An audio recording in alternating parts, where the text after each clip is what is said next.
नमस्कार। आज के हिंदी समाचार में आप सभी का स्वागत है। सबसे पहले मुख्य समाचार। सेल राउरकेला इस्पात संयंत्र का पर्यावरण सततता के प्रति प्रतिबद्धता। मुख्य महाप्रबंधकों को उपयोग के लिए 30 विद्युत कारें उपलब्ध। पीपीसी विभाग में सृजनी मेला आयोजित।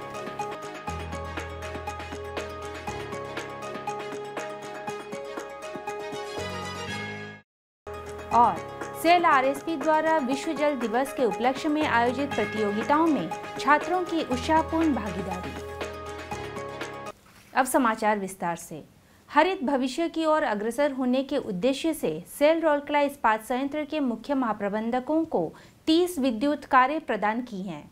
13 मार्च 2024 को इंडो जर्मन क्लब में आयोजित एक समारोह में निदेशक प्रभारी आरएसपी सह बोकारो स्टील प्लांट का अतिरिक्त प्रभार श्री अतनु भौमिक ने मुख्य महाप्रबंधकों को टाटा नेक्सॉन ईवी कारों की चाबियां सौंपी।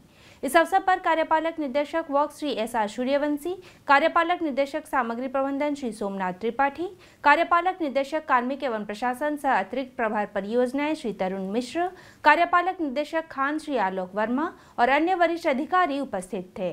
श्री भौमिक ने भवनों की पूजा की और एक कार भी चलाई। कार्यक्रम के दौरान बोलते हुए श्री भौमिक ने कहा, डीकार्बनाइजेशन समय की मांग है और हम उत्सर्जन को कम करने के लिए हर संभव प्रयास करने के लिए प्रतिबद्ध हैं। आइए हम हाथ मिलाएं और डीकार्बनाइजेशन की दिशा में इस कदम को सफल बनाएं।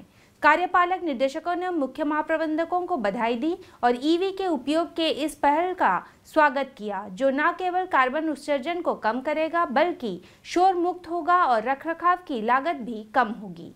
मुख्य महाप्रबंधक एचआरडी सुश्री राजश्री बैनर्जी और मुख्य महाप्रबंधक मैकेनिकल श्री एन राजेंद्रन ने प्रबंधन को धन्यवाद दिया और ईवी चलाने के अपने अनुभव को साझा किया। महाप्रबंधक प्रभारी परिवहन एवं एफएमएम श्री अवकाश मलिक ने सभा का स्वागत किया और कार्यक्रम का संचालन किया। ईवी कारों की शुरुआत पारंपरिक जीवाश्म ईंधन वाहनों के कारण होने वाली ध्वनि और वायु प्रदूषण से निपटने के लिए एक रणनीतिक कदम है। अपने संचालन में विद्युत वाहनों को शामिल करके आरएसपी अपनी कार्बन पदचिह्न के लक्ष्य को कम करने और स्वच्छ और हरित भविष्य स्थापित करने की दिशा में आगे बढ़ रहा है। सेल राउरकेला इस्पात संयंत्र के उत्पादन योजना एवं नियंत्रण विभाग में हाल ही में सृजनी मेला का आयोजन किया गया। मुख्य महाप्रबंधक पीपीसी सुश्री सुनीता सिंह ने समारोह की अध्यक्षता की और सृजनशील योजना के सुझावकर्ताओं को प्रतीकात्मक उपहार प्रदान किए।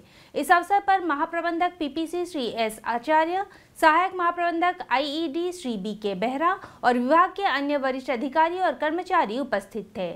इस अवसर पर बोलते हुए सुश्री सिंह ने विभाग के सुधार के लिए बहुमूल्य सुझाव देने के लिए कर्मचारियों की सराहना की। उन्होंने सभी से इस योजना में सक्रिय रूप से भाग लेने का आग्रह किया। श्री बेहरा ने विभाग के विशेष संदर्भ में संयंत्र में सृजनी की स्थिति के बारे में विस्तार से बताया। मेले के दौरान लगभग 50 नए सुझाव प्राप्त हुए। प्रारंभ में उप प्रबंधक पीपीसी राजेश नायक ने सभा का स्वागत किया और समारोह का संचालन किया, जबकि वरिष्ठ प्रबंधक पीपीसी श्री शांतनु नायक ने औपचारिक धन्यवाद ज्ञापित किया। सेल राउरकेला इस्पात संयंत्र के जल प्रबंधन विभाग द्वारा 10 मार्च को इस्पात इंग्लिश मीडियम स्कूल सेक्टर 20 में विश्व जल दिवस के उपलक्ष्य में आयोजित प्रतियोगिताओं में राउरकेला और इसके आसपास के विभिन्न स्कूलों के लगभग 150 छात्रों ने भाग लिया। प्रतियोगिता का विषय भविष्य के लिए जल था। जूनियर और सीनियर वर्ग के अंतर्गत कक्षा 3री से कक्षा 12वीं तक के 60 से अधिक विद्यार्थियों ने वग्मिता प्रतियोगिता में और 80 से अधिक विद्यार्थियों ने चित्रकला प्रतियोगिताओं में भाग लिया। भाषण प्रतियोगिता तीनों भाषाओं यानी उड़िया, हिंदी और अंग्रेजी में आयोजित की गई। उप प्रबंधक डब्ल्यूएमडी श्री डी के दलाई ने महाप्रबंधक प्रभारी डब्ल्यूएमडी श्री देवजीत राभा के मार्गदर्शन में डब्ल्यूएमडी टीम के साथ कार्यक्रम का संचालन किया। प्रतियोगिताओं का उद्देश्य जल संरक्षण और संबंधित मुद्दों पर जागरूकता बढ़ाना था। विशेष रूप से विभाग जल संरक्षण और संयंत्र के शून्य तरल निर्वहन के मिशन को प्राप्त करने के लिए निरंतर प्रयास कर रहा है। हिंदी समाचार कक्ष आज के लिए बस इतना ही। नमस्कार।